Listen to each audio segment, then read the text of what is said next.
Hello and welcome to the video on special segments in a circle. By the end of this video, you should be able to find the length of parts of chords and of parts of secant segments and tangents. There are three separate theorems in this particular section. The first theorem talks about when two chords intersect in a circle. If two chords intersect in a circle, then the products of the lengths of those two chord segments are equal. So in this particular picture, I have two chords. These two chords, the chord that has parts D and C, and my other chord, which is broken up into two parts A and B, what this says is that the lengths of those parts, when I multiply their pieces together, are going to be equal. So if I read through the theorem again, the two chords intersect in a circle, then the product, so that means multiplication, of the lengths of the chord. So part A times part B, when I multiply those together, that is going to equal part C times part D. Let's try an example of this with some numbers. If I have in problem number 1 two chords, chord AC and chord BD, that intersect each other, I know the product of their two parts have to be equal to each other. So the 3 times the 8, the product of those two pieces, is equal to the 6 times the x. At this point, it's just an equation to solve. 3 times 8 is 24, is equal to 6x. And when I divide by 6, x is 4. Problem number 2, I can do the same thing. This problem's a little trickier because they didn't give us quite every piece of information we need. If I look at this picture, I note that this radius is 20. Since every radius in a circle would be congruent, I know that this radius up here is also 20. So if the part up here is 4, then this piece right here has to be 16. Now I can do the same thing I did in problem number 1. The product of the two parts are equal to each other. My first chord is split up into two parts, that's x times x, is equal to the product of the other two. The product of the parts of the other chord is the 4 times the 16 plus 20, because I want the whole length here. Well, that's 36. When I go to solve that out, x times x is x squared, is equal to 4 times 36 is 144. And then when I square root both sides, x is 12. Our next theorem says if two secants intersect on the exterior of a circle, then the product of the measures of one secant segment and its external secant segment is equal to the product of the measures of the other secant segment and its external secant segment.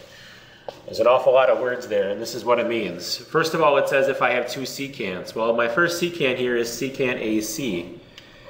A true secant keeps on going and does not end, but this particular theorem, notice it says that I have a secant segment. What they're talking about is just getting rid of the extra part over here. So my first secant segment is AC. It says the product of that,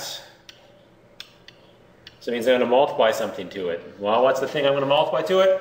It's external secant segment. Well, by external secant segment, they mean the part of the secant segment, so the part of AC, which is outside the circle, or its external piece. Well, that's this piece out here, which is AB.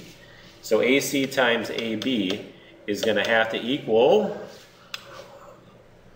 the product of the measures of the other secant segment. Well, my other secant segment is again the whole length here, that's AE, times its external part. Again, its external secant segment, well, that's AD out here. Again, let's try an example of this with some numbers. If I want to find the value of x in this picture, again, the previous theorem said it's the entire secant segment. So if I look at one of these secant segments, it's the whole thing. I'm going to have to add those pieces together. 16 plus 26 is going to be 42. That's my whole secant segment. I'm going to multiply that by its external part, while the outside part of this secant segment is the 16 right here. Now that's going to equal the entire other secant segment. Well, that whole secant segment is this whole piece here.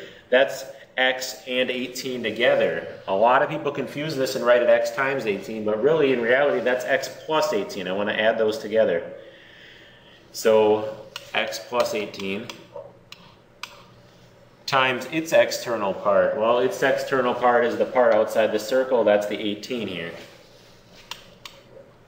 Now I have an equation to solve. To solve this equation, I have some combining of like terms and distributing to do here. Let's start with the distributing. 18 times x is 18x, plus 18 times 18 is 324. And that is equal to 42 times 16, which is 672. Now I just have an equation to solve. I'm going to subtract the 324 from both sides. When I do that, I get 348 is equal to 18x. And now to solve for x, I need to divide by 18.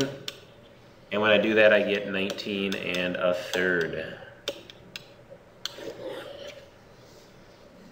And one last theorem here. If a tangent and a secant segment intersect in the exterior of a circle, then the square of the measure of the tangent is equal to the product of the measure of the secant segment and its external secant segment. Well, the first part of that sentence is actually the new part here. The second part, when we get to it, should sound familiar. The first part says that the square of the measure of the tangent segment. Well, if I look at this picture, my tangent here is segment AB. What they're saying here is to take the square of that length. So however long AB is, I'm going to take that length and square it. That is equal to the product of the measures of the secant segment and its external secant segment. Well, that's the same thing as the previous theorem. I'm going to multiply the entire secant segment, which is all of AD, times its external part. Well, the external part of this is the part outside the circle, that is AC. And to try an example of that theorem with some numbers here as well, we're going to try problem number 7. Problem number 7, if I notice here I have a tangent segment and a secant segment, so I am going to use this last theorem. The theorem, remember, said that the length of the tangent segment squared. So my tangent here is AB, that's 18 units. So I'm going to take the 18 and square it. That is equal to the entire secant length. Well, my entire secant length is BD. That's my x plus the 15. I'm going to take that and times it by its external part. Well, the part outside the circle is right here. That's the BC portion of that secant segment, which is 15. I now just have an equation to solve once again.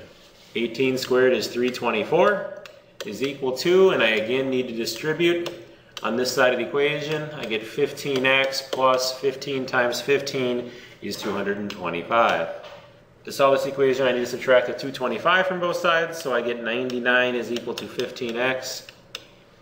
And now when I divide by 15, I get x is 6 6/10.